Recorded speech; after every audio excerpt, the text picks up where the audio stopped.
join in. All right, sweet. I've had Terry and Emma join in twice. Once at 6 o'clock, once at 7:30. They're in Stratford. See Do there? they not know what time it is in Stratford? Different time zone. No, I don't know. I just They saw don't do it on my time email. zones? Guess not. In the back.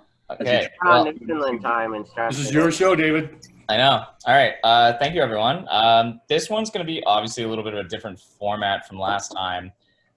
If you're not ready to ask your question, I still ask that you mute yourself. Just give everyone the opportunity to listen as best as possible. But the format this time around is we, in combination of, we realized that we hadn't really given everyone a chance to just kind of take a breath and talk about the Kickoff Annex. And so we wanted to explore that. And also we just kept not finding a guest for tonight, basically. So Bill said, David, screw it, you're doing it. So here we are.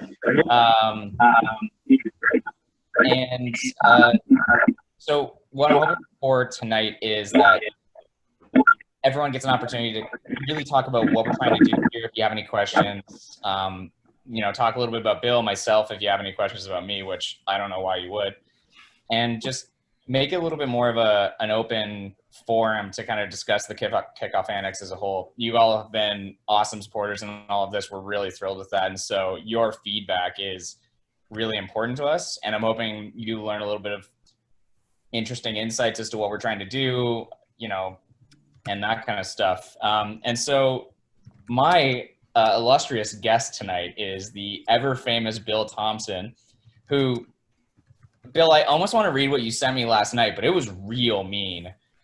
He said, what do you think of this bio? And it basically tore him to the core. And I went, look, that's great roast material, but I don't think I want to intro you like that. But Bill, everyone's favorite bartender, has a very jaded past and mysterious past, bit of an international man of mystery, but everyone's favorite Kickoff bartender, Bill Thompson, is with me.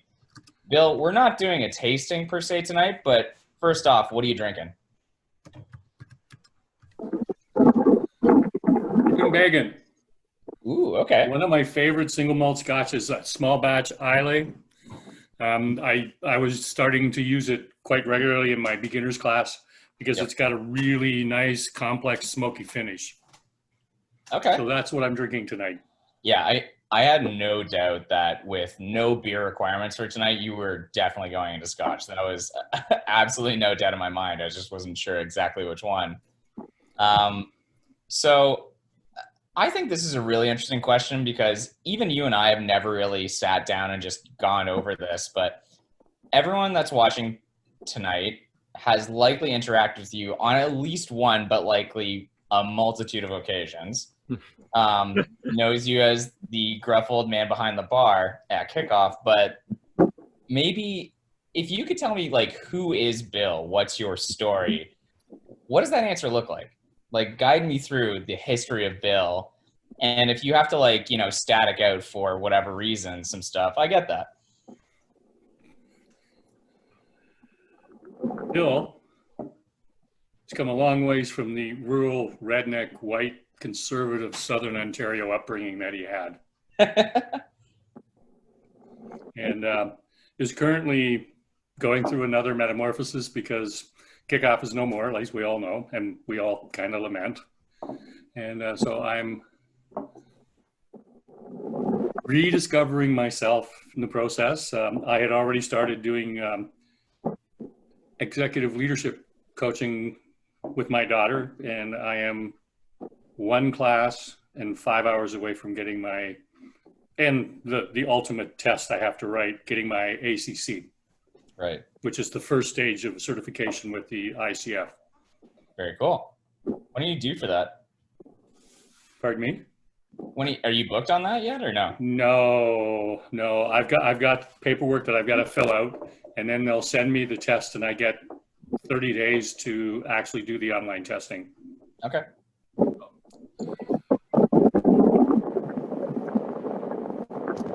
Oh, I see that. I got to keep the secret of when was my first meeting with Troy and what was it like? Yeah. And honestly, I like that one a lot. And I do think that is almost better as a rhyming back and forth between you and Troy, because I imagine that's real different opinions. And I kind of No, want to I don't think there'd be a different opinion on that one whatsoever, but we'll no. hold off on that one. Well, I would like to hear if there is a different one. And also, I'm curious about what Troy's attitude is going to be, because you just had him as new boss, but, he actually bought you like one of the bar fixtures. So, Yep, and he talks about it that way too. Yeah. He I got always told 2 years ago I couldn't quit because I had to be there when he sold the bar. it raises the value, that's for sure. Buyer beware. What's that? Yeah, buyer beware. Yeah, buyer beware. So it's interesting that you bring up, I'm going to kind of jump around a little bit in the questions I'm going to ask. So maybe before we dive into some of the Kickoff Annex stuff, I was going to leave this one for a little bit later, but, you brought up Kickoff, and that's always sort of been the elephant in the room with these podcasters, live streams, is we are doing this in a lot of ways as a result of Kickoff closing. And you and I have been very adamant, especially you from the start. This is not a memorial service website or content company. What this is a way to re-engage the community. But I think one of my favorite things with you is when you kind of go into some of the, whether it's old-timey or new stories that are like your favorite moments at Kickoff. When somebody asks you that, it's like, what's your funniest or most interesting story at Kickoff? What's your answer? I have a couple that I think you might have, but I'd be really interested to know if, like, I give you no context, what do you say? Every time I get asked that question, different things pop into my head. Okay. The first one that popped into my head was, it took me a long time to realize that Cooper is actually a witch. Okay. Because in the latter part of the first decade of this century, every time Cooper would go, anybody seen George lately? George would show up at the bar within 24 hours. And I just thought it was sort of a coincidence thing, because it wasn't always Cooper asking that question. Sometimes it was Troy, sometimes it was Donnie.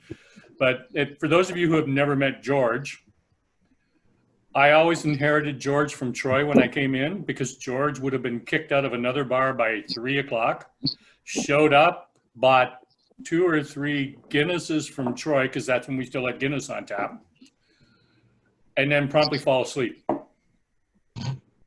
And I would walk in and there'd be George sitting at the bar. And then Troy would laugh and leave, and I'd have to deal with him when he woke up.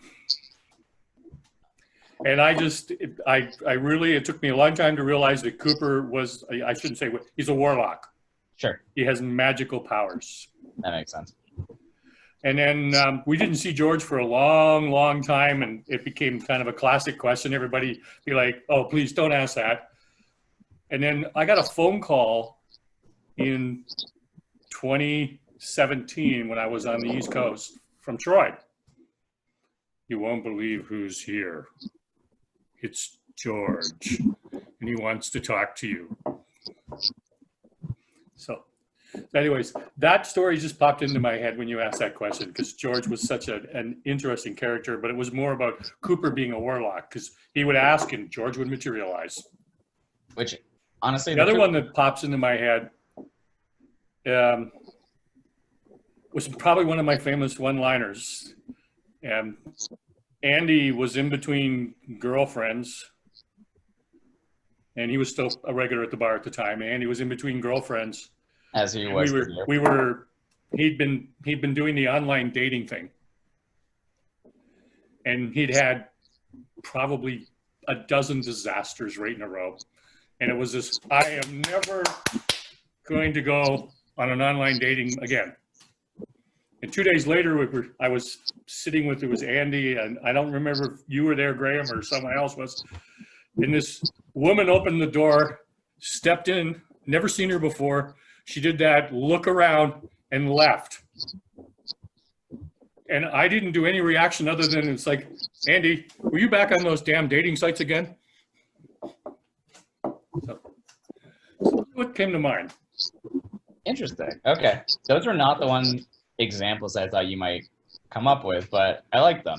And the Cooper's a Warlock thing honestly should be quite obvious considering that it doesn't look like he's aged in the last 15 years. So like, shouldn't really be all that shocking. Like if we're being honest, he made a deal with the devil somewhere. Okay, so maybe let's dive into, because some might not be aware of this. What inspired the Kickoff Annex and like what kind of led down the road to its creation? I'm not supposed to talk about my wife, Okay. but it was her prodding that got me thinking about the Kickoff Annex. Didn't come originally. What happened 3 weeks into COVID, we were trapped in the house like everybody else, and she turned to me and she says, "What are you doing to prepare for when you can reopen? Like, how are you engaging the Kickoff community?" And that's when I started posting things online, because I said, "You're right. I need to be engagement in that." So the concept for going to Kickoff Annex was when Troy and I started having conversations about the fact that he probably wasn't going to keep the bar for the reasons that he can talk about them if he wants, but there was the realization that I really wanted to keep engaging the Kickoff community.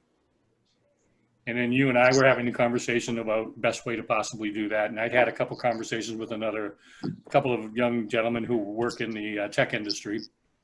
And I decided that the best way I could do that was to come up with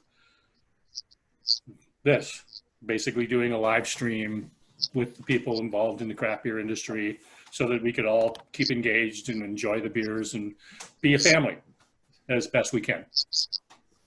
And that was sort of the inspiration to start the Kickoff Annex. Right. No, and I love that it came from such a I don't know the best way to put it, but it came from such a small kernel of an idea, which is like, Kickoff's a community, and how do we get people to like not forget that there is community there?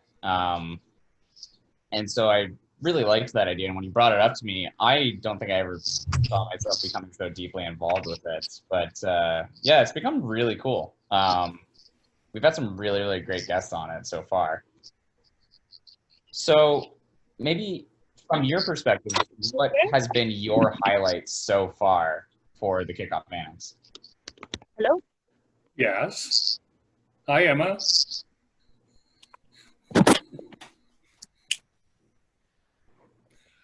That's an interesting question, David. Yeah. And that's not an easy one to answer. I've thought about that many times. What's been the highlight of doing this? I think for me, the first thing is the number of people who have stayed with this throughout the growth process. Yeah. Would be the number one highlight for me. You and I talked about this right from the start. It's like, I'm going to try this. We'll do a few weeks. We'll see what happens. Maybe 12 weeks and go. And here I am right now I think I have 2 spots I haven't filled between now and the 3rd of November. Yeah. No kidding. And, so I think that past that point, I've enjoyed interacting with every one of the guests that have been on the show. A little bit of trouble with that long-haired, freaky hippie, Keith. Screw him. Yeah. But apart from that, the guests have all been great, and as I'm getting more and more comfortable with what I'm doing, I feel like each show just gets a little bit better. Yeah, I totally agree with that. I think our own production value in terms of like how we're engaging with the stream, how we are talking to guests, I think has gotten better and better. But also I think we've been like really fortunate. We're like, we've just had some rock stars on here that like, and such an interesting variety in terms of how people conduct themselves, how they talk about their beer, what they talk about. So yeah, it's been really cool. And it's so funny where you and I both agree, like, it's not that I thought you and I would get bored of it or something, but like doing this every week so far now for 15 weeks. Like, I thought we would take a breather somewhere in there, and it just hasn't happened. And yeah, it's been really, really cool. So I'm really interested to see your answer on this because you and I have been working on this together, and I want to see if you have learned. But what has it been like learning about setting up a, whether you want to call it like a content platform, company, portal, whatever, but like, what has it been like for you setting up this whole thing? Like, what have you learned in that experience? Interesting question, David. Yes. I've learned to ask a lot of questions about technology, as you've had to deal with, but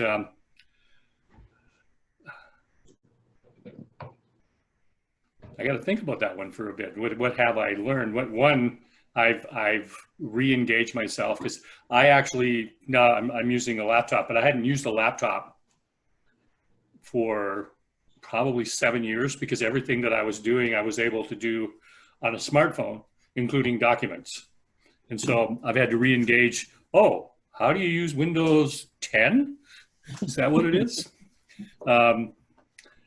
I also I think the greatest aspect of all of this was being able to reach out to people and ask them for help. And everybody that I reached out to and asked for help got back to me and were willing to do the stuff. I dug pretty deep into what would be the best way to do this.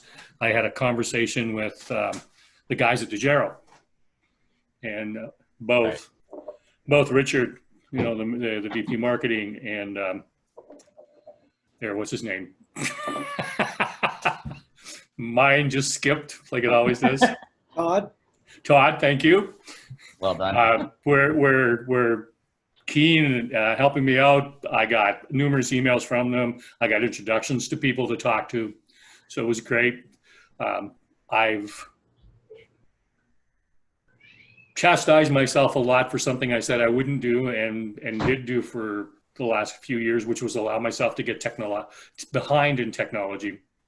Right. And so the learning curve has been pretty steep, and it's been interesting. I never would have thought I'd use Twitter and Facebook to the degree that I use it, or Instagram. And ultimately, in all of this, and this is sort of a COVID one, Interact Tap. Yeah. Which was something I did not do until now. Right. I think another one that I thought you and I probably realized together a little bit, which I had never been a part of, which was, but I always encourage people to do, but I never do, which was just start. If you have an idea, like, don't wait for it to be the most perfect thing ever, just start. And I think that's what you and I did, and we had some hiccups along the way, and we are planning a lot of really cool improvements to fix some of our early hiccups. But I think the fact that we just decided to do it has been, I think, something I've learned out of all of this. David's being polite. We haven't had hiccups. I set out with a goal that in the first 30 shows, I wanted to make as many mistakes as I could possibly make. This is and true. I've been doing a pretty good job of it. You're discounting yourself, though, considering I think one thing I've realized is, like, watching you grow as a host, because you're such a great storyteller, but I think as a host you have to oftentimes kind of take the back seat, and I think watching you kind of progress in all that has been really amazing. And you're much more attuned to, which I'm probably not really doing right now, but like listening more than talking, which I appreciate. Mandy's laughing at the fact that I just said I talk too much. Okay, you mentioned rediscovering stuff in COVID. I think you and I have talked a lot about the COVID era and what we've learned, and it's deeply affected us in our everyday lives, but it's also been an opportunity to explore and discover things about ourselves we might not have ever known or forgotten. So what have you learned about yourself in the COVID era?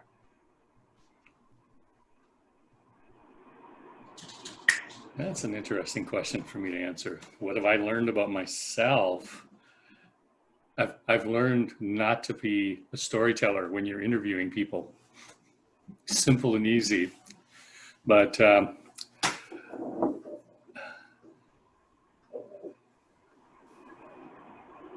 philosophical thing. That's what I'm going to. The just do it thing also leads to a number of things where, and you and I have talked about this. I really like the Took magazine for the region, and I was in a coaching call today, and we were talking about the reluctance to do the things you know you need to do. And I said, yeah, I said, it's amazing the number of people that I've listened to tell me that I wish I'd done all these things earlier. Totally.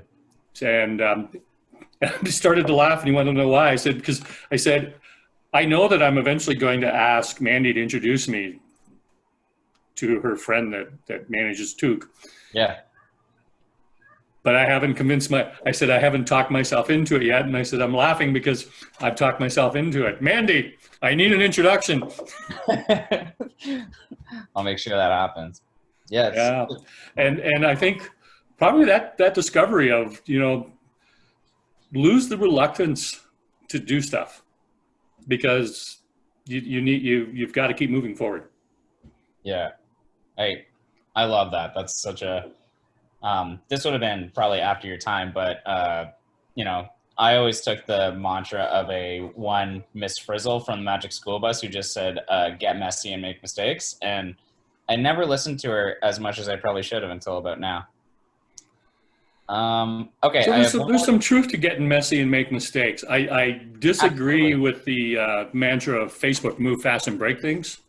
Yeah, no, that's a little bit too much because they broke a lot of things. But getting messy and making mistakes is what every company should be encouraging their employees to do. Yeah, totally. You take the risks, make the mistakes, learn from them, move forward. So. Yeah. So we haven't really explored this with too many other people, but where do you see Kickoff Annex going from here? Well, you and I have had a lot of conversations around that. We have. And we've batted a bunch of ideas, and I know that this is a complete setup question because we'd like everyone else's input. Ta-da! Not even subtle about it, okay? Not even a little bit. Why? So there's a couple of thoughts rolling through that. What I see Kickoff Annex doing, Shirag has constantly reminding me I need to get out to bars in Toronto to make it easier for him to get beer. Correct. And which has always been the goal, is to expand outside the realm of the KW region. Yep. Get into, broaden the number of people that I speak to and engage with in the craft brewing industry and other areas. So I'm looking at, I envision seeing that happening over the next 30 shows that I'm, like I said, I'm out to the 3rd of November. When I booked the 3rd of November, I wasn't thinking about the U.S. election. So I'm sure that we're going to make that not just the show, but the U.S. election show.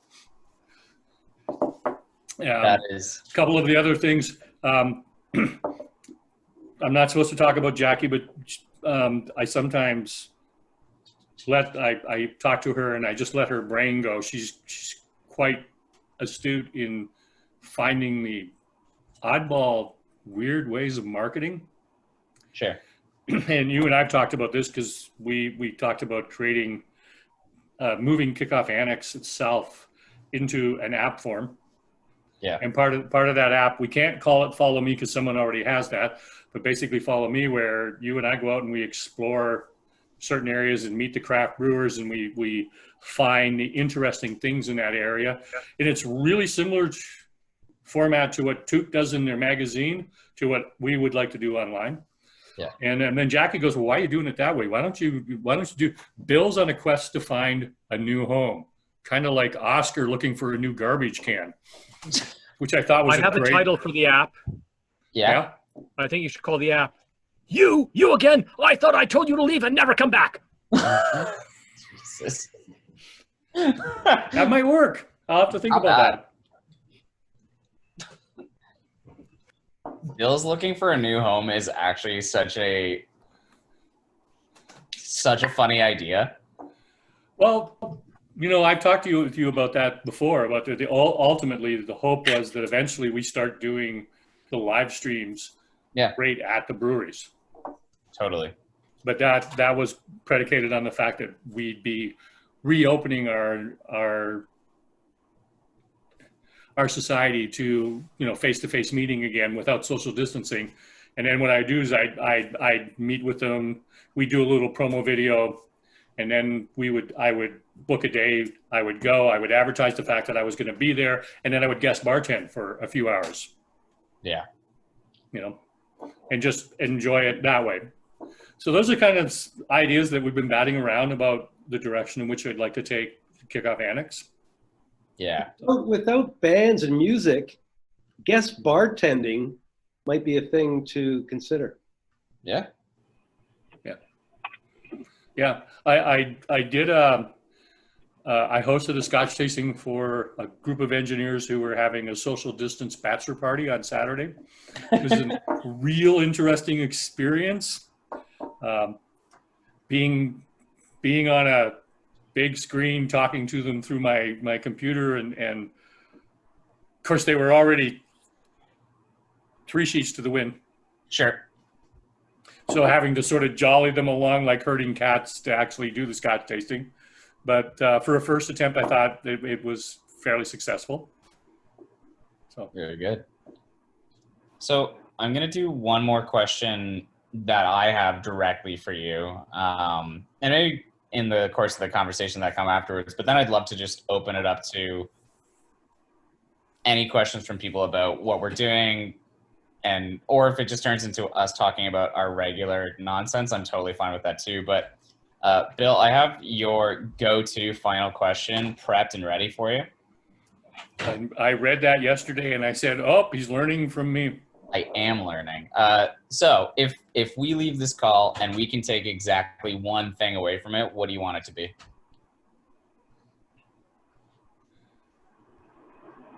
This will eventually come to an end. COVID will not always be like this. But until we get there, have patience with each other. Give each other some space. We're all struggling through the same set of parameters, and none of us are having a good time doing it. So just make some room, give some space, and realize that eventually this will become a new normal somewhere. Yeah. So. Cool. Or as my granddaughter said the one day to me, and she looked on the ground and she stared at the rotting leaf for a while, and then she looked up at me, and she's only 18 months old at the time, and she, Grandpa, COVID poop like that. And I was like, that's so true. You're right. That's amazing. That's, man, Mava is a gem. Like, she is going to be such a firecracker. Oh, yeah. Yep. Oh, that's funny. Oh, well, yeah, at this point, if anybody has any questions about what we're doing or just wants to throw something out there, I've been watching my dog just freak out, and I'm going to have to wrangle her at some point. But at this point, the floor is open to all. Hey, man, you're the host. You can't leave. Oh, I'm not leaving. No, I might have to, like, mute and quickly grab her scruff so she stops freaking out, but we'll see how that plays out. We'll just see how it goes. Shrug. So as you said, COVID is going to go away, and us sitting in front of computers as often and doing Zoom calls is going to go away. Does that mean people who aren't in the KW area will have a harder time seeing your face?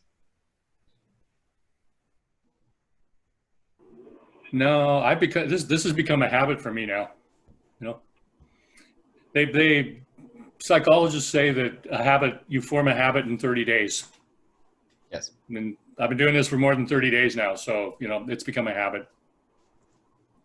Okay. So, I'd like to, because you kind of answered a little bit earlier, but Cam asked a really cool question about who approached who in this. Whom, actually? Sorry. Thank you. Very, very important. English major. Yeah, I did history. I didn't get too deep into that. So from my perspective, basically this evolved really rapidly from Bill being like, do you know at all how to make a website? And I said, I could probably fumble my way through it. And he went, okay, I have this idea. And I went, all right. And then it turned into, well, what do you think about this? And I was like, I guess it's all right. I'll just keep like, I don't know. I'll just keep kind of fumbling through making a website, and I'll join the calls because they're cool and you and I talk a lot. And then it turned into, okay, Bill, I've kind of just quickly tracked my hours. Like, we didn't ever get into that. It was like, I'm kind of putting some sweat equity into this. Like, if you ever wanted to, we should maybe like, and Bill's like, we should probably think about this as a partnership. And I was like, that makes sense. I can get behind that. And so it just kind of evolved. Like, I didn't realize I was in it until it was kind of too late. And then I was in it. But honest to God, it was like Bill's idea, and we've sort of just engaged people. I just had a lot of time on my hands in like March and April. So I was able to put some of it into this. And about the question for merch, there is legitimately a page saved in like the back end of the website that's just titled merch, because I totally want to get there someday and I can't wait, but we got to do some branding work first. Bill, did that seem like an accurate representation of what the interaction was like early on? So the merch is actually eventually going to become a thing called Marketplace. Yes. But yeah, that was the creeping commitment's what they call it, David. You agree to do a little bit and then a little bit more until all of a sudden you discovered you've gone around the block. I have. Yeah. It was fun though. Like, all of this has been cool. Like, I'd never built a website before. And speaking of mistakes, I built what we were trying to do on exactly the round platform, and now I'm starting almost entirely from scratch. So expect to see that. Maybe the exact same looking website, but I'll be a lot happier in about like 2 weeks. Wild times at Richmond High. Oh, look at that. Do we want to sell Crown Bones gear? Oh, man. I thought you guys were breaking up.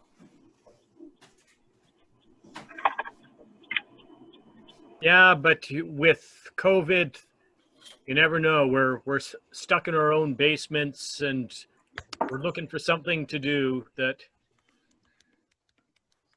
doesn't involve just staring at the walls and talking to our own families. I thought you guys would have been doing Zoom practicing.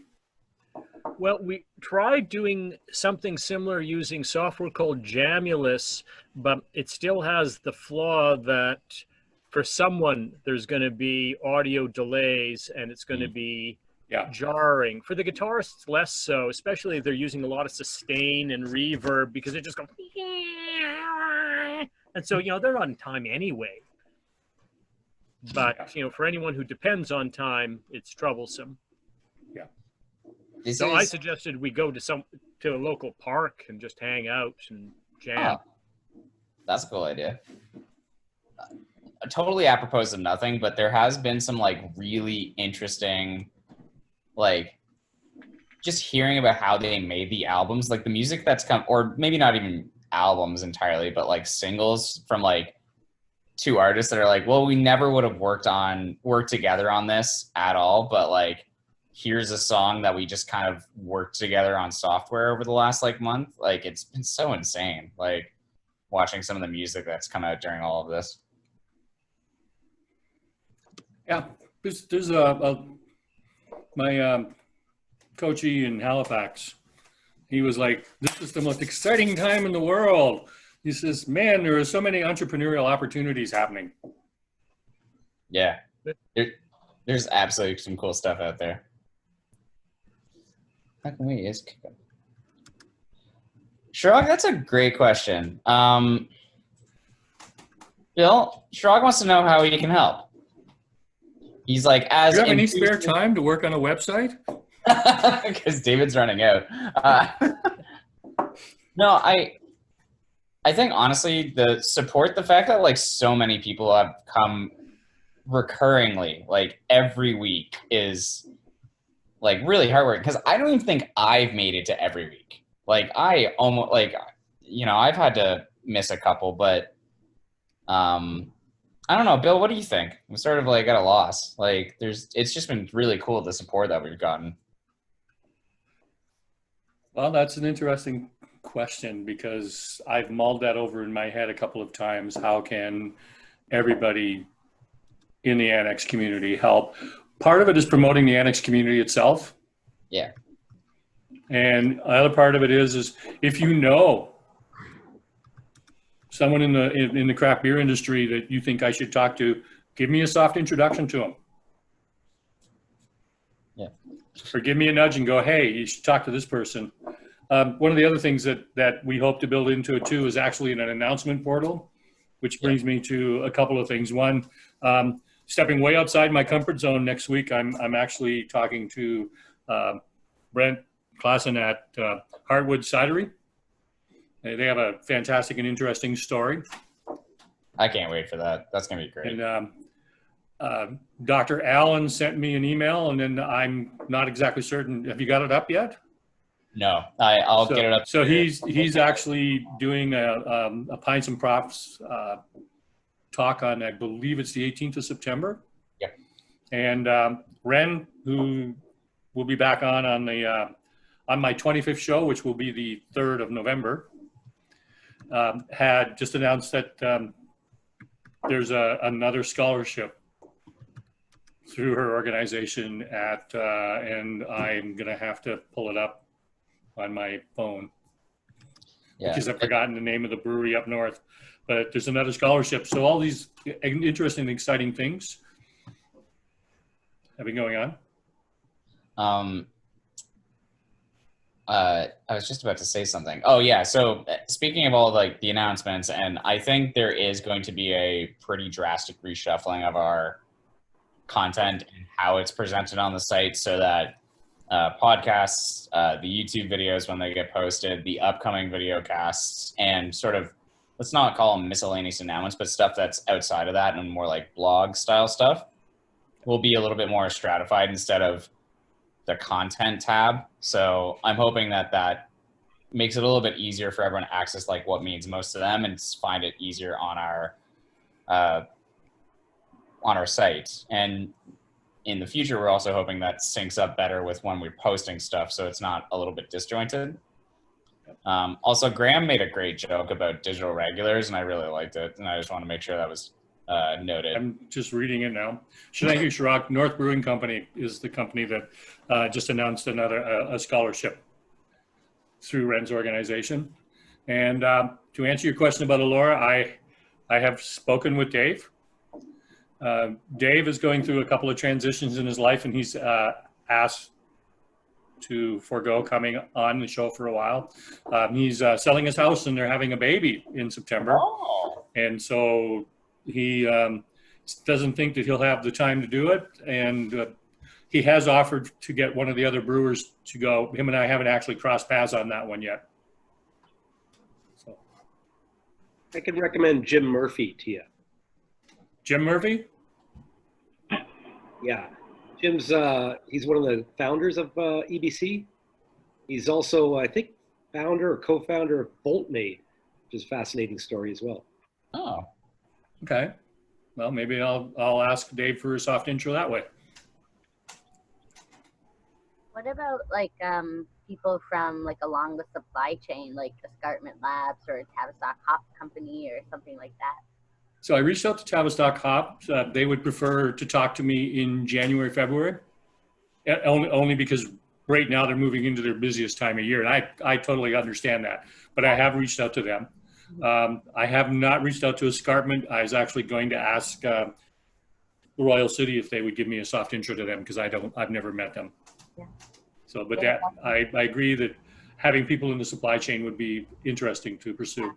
I think it would be.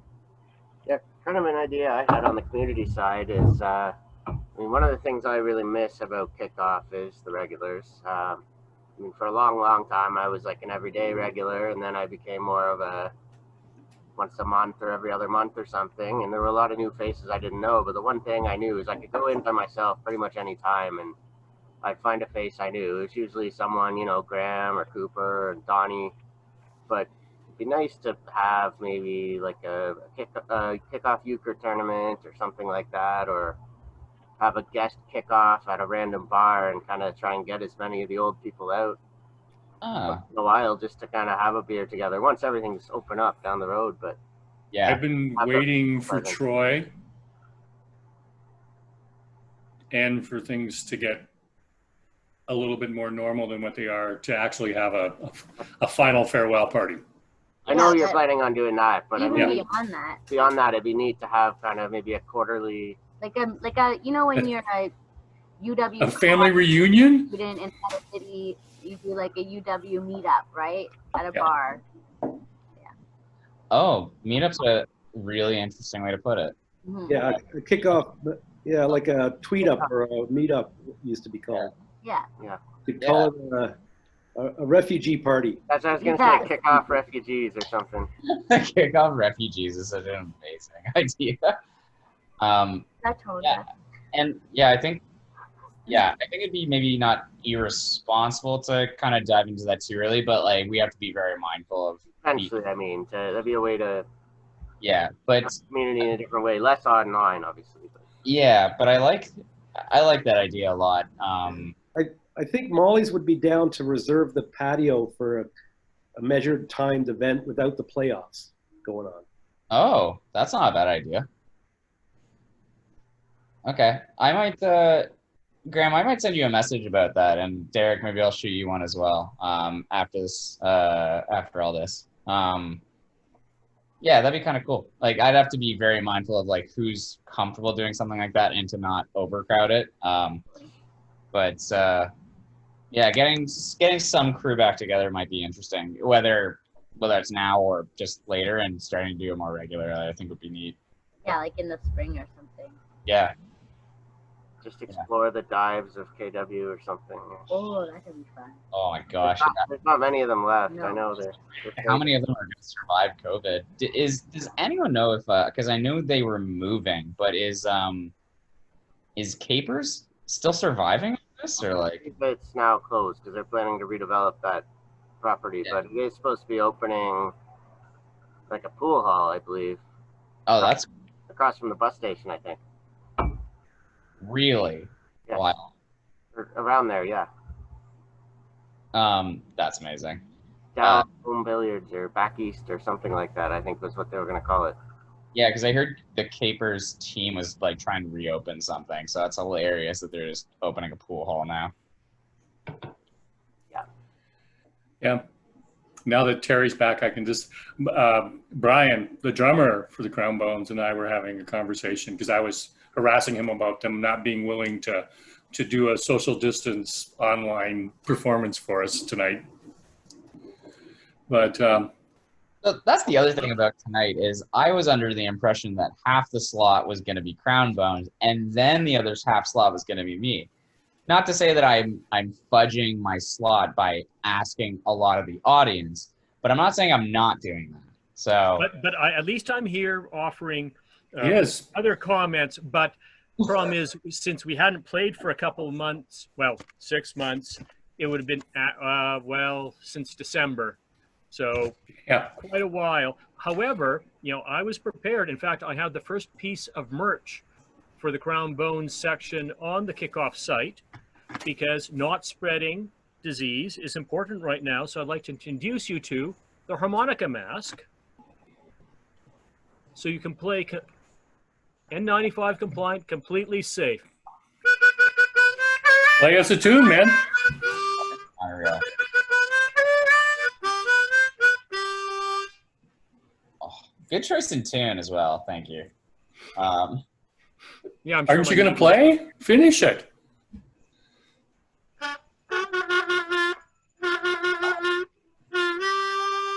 But I don't do the vocals.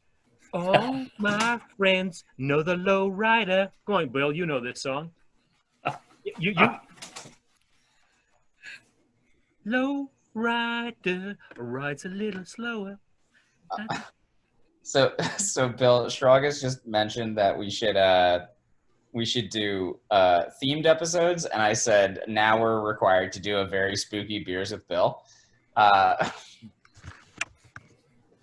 don't. That's a good point. I'll It's so ridiculous. I actually haven't got that's the Tuesday before Halloween slotted, so Oh, maybe. No, carry on our tradition. We have a tradition of doing Stoutoween on Halloween. We drink stouts, Just boozy imperial stouts really, all night. and then get drunk while we hand out candy. I like that a lot. Yeah, it's really. Gosh. We should do Stoutoween.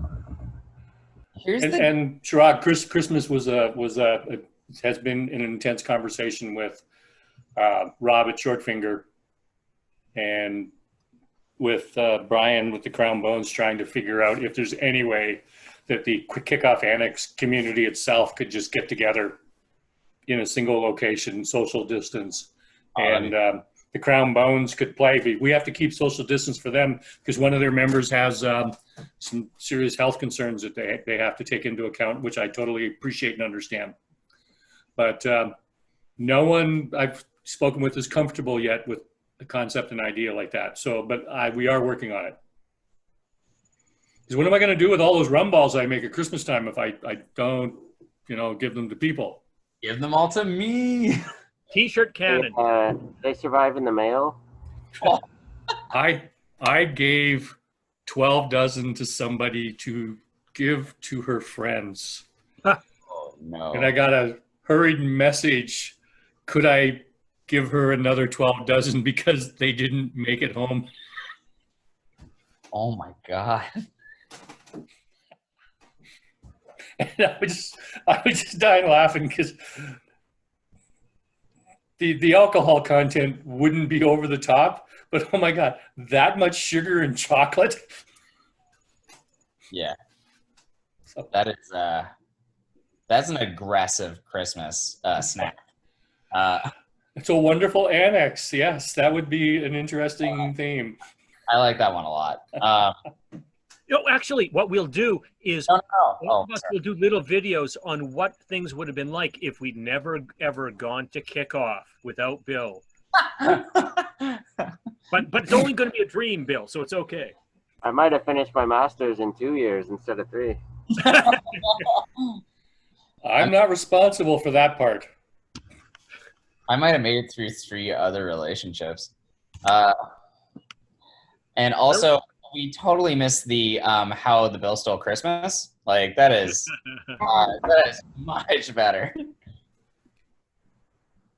You're a mean one, Mr. Bill. I had to do it. I'm sorry. I just had to do it. Had to do that story. It's good. Strong. No, I wasn't doing it because I thought that COVID was going to happen and we would never have Christmas again.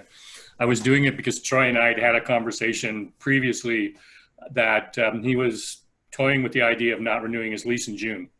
Yeah. But he hadn't made a commitment yet. So it was like, well, if this is going to be my last Christmas, I'm doing this. Yeah. And if it isn't, well, I've had fun doing it. Oh, shoot. Bill, I was going to actually we just had dinner too late, but I was going to make a wardrobe change for this. I have the Kickoff 20th anniversary Christmas party t-shirt, I'm pretty sure, in my Birthday bag. party t-shirt. 2020. Yeah, that's right. No, not the 2020 one. The I thought some people think you can wear it backwards. The demonic folk think that. the demonic folk. Chirag, that's an interesting thing that I've actually seen more of your partners than your parents have. That's pretty funny. No, it's yeah, it's this one. Oh, yes. The other day. The year before, yeah. Yeah. 20th anniversary for Kickoff. That's right. Yeah, I just searched through like deep in my closet to find that. I didn't even wear it for the stream. Because then I was going to ask, in a normal role reversal, that was going to be my first question. I was going to say, in a normal role reversal, um, what do you think I'm wearing? And have you like really awkwardly look at me for about 10 seconds, which would have been just the most brilliant start of the stream. In a Howard Stern sense? Yeah, exactly. So what am I wearing? I wouldn't even go there. Yeah, this is true. This is very true. Yeah. Normally, people would be asking Cam if he was wearing pants. We all know the New answer now. time. No one's wearing pants anymore. Also that. But actually, I have a question that came out from that T-shirt. Bill, how long was Kickoff operating before you joined the enterprise? I started 1 week after the first anniversary. That's right. Oh, that was another question I had in similar form. How did you know down to the hour? I didn't. I just made that up. Okay, I was wondering. Because I was also wondering why you put something like 20 years and 30 days. And I didn't know, I think there's a technicality there you're doing, but like 30 days. What was the last day that I worked? What was March 13th? Was it the Friday? The Friday. I was there the Thursday, so. Friday the 13th. Friday the 13th. Which was 30 days after I started at Kickoff, 20 Well, years before. Wasn't that just a month is what I'm trying to get at? Hmm? Isn't that just a month though? No, it was only 28 days in February. Okay, fair enough. So I was just like, you know what? I'm just going to put it as 30 days. Okay, I'll allow it. So that part was true. That I literally started on the 11th of February in 2020 or 2000. Right. So literally 30 days after the 20th anniversary. That's crazy. Did not know that was going to be my last day, but Yeah. Who made the Apropos that it was Friday the 13th? yeah. I forgot that the world fell apart on Friday the 13th. Well, I mean, it was a couple days before, but still, that's funny. Bill? Yes. Who made the decision to paint over the mural in the bathroom? Troy's decision. Why? I was on vacation and I got a message from one of the regulars. Why are you painting over the mural in the bathroom? And I was like, I have no idea what you're talking about. I'm on vacation. What mural? I think we need to bring this beef up with Troy then. When Troy's here, you can ask him why. He'll probably tell you because he wanted to. Probably. And I mentioned to him that a couple people were really upset. Let me give you my best interpretation of Troy.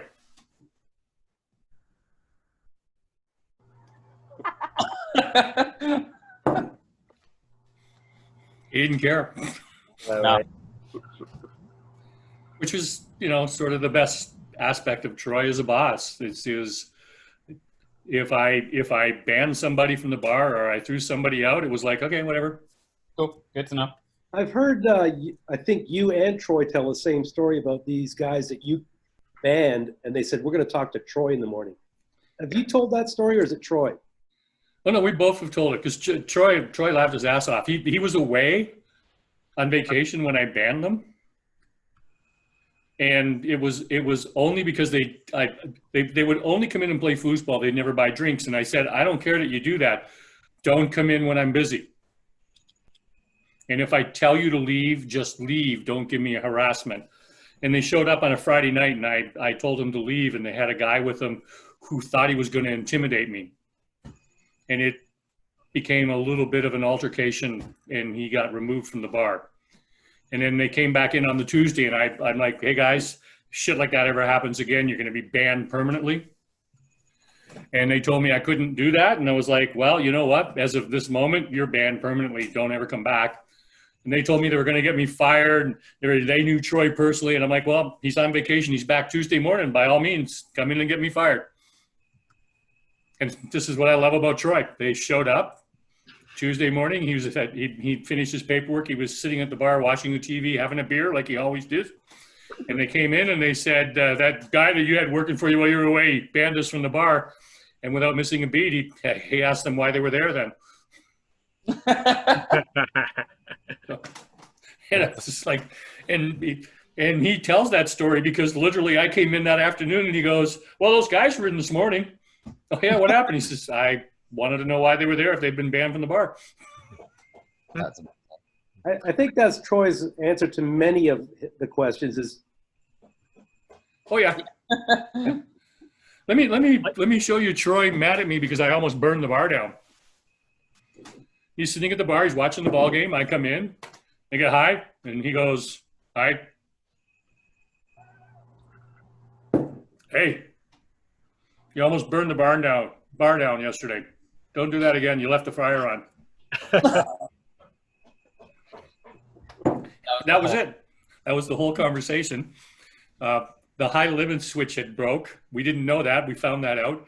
And as soon as he said it, I knew it went on. Windmill Mike had come in at 1:45 in the morning from the lab. He was all upset and he just wanted a beer and some wings. And I cleaned everything up. So mentally I wasn't thinking about it. I turned the fryer on, did 10 wings for him and forgot to shut it off and went home and boiled all the oil out of the fryer. And when Troy came in at 6 in the morning to turn the fryer on, go do his workout, come back and change the oil, the smoke, the black smoke was 2 feet off the floor all the way to the ceiling. Oh, wow. And he couldn't he couldn't put oil in it or clean it up until about 4 o'clock in the afternoon. It took that long for everything to cool off. Oh my God. Yeah. And that was it. It's just you left the fire on. Don't do that again. Is that why you stopped serving food regularly? I stopped serving food regularly about 5 years before we closed because Troy just didn't want to be bothered making food. And so I was like, okay, that's fine. if you look at the Google review of Kickoff, there's one I posted about 2000 and whatever. It says new tapas menu coming. That's about the time. That's about the time it was just about there. It was a year after that because that's when Tomas left because him and I were doing the tapas menu. Yeah, the tapas were coming. That was 2004. They're still coming. No, that was 2011, the year that Sarah got married. That was when we did tapas. Oh. And then Tomas left 9 months later, and Troy told me to stop doing it. For the sake of my YouTube video wanting a end and a proper end instead of halfway through someone's sentence, like to say thanks everyone for coming. Obviously, feel free to stay on, but at this point, we're going to stop the recording and everyone can just continue to mingle.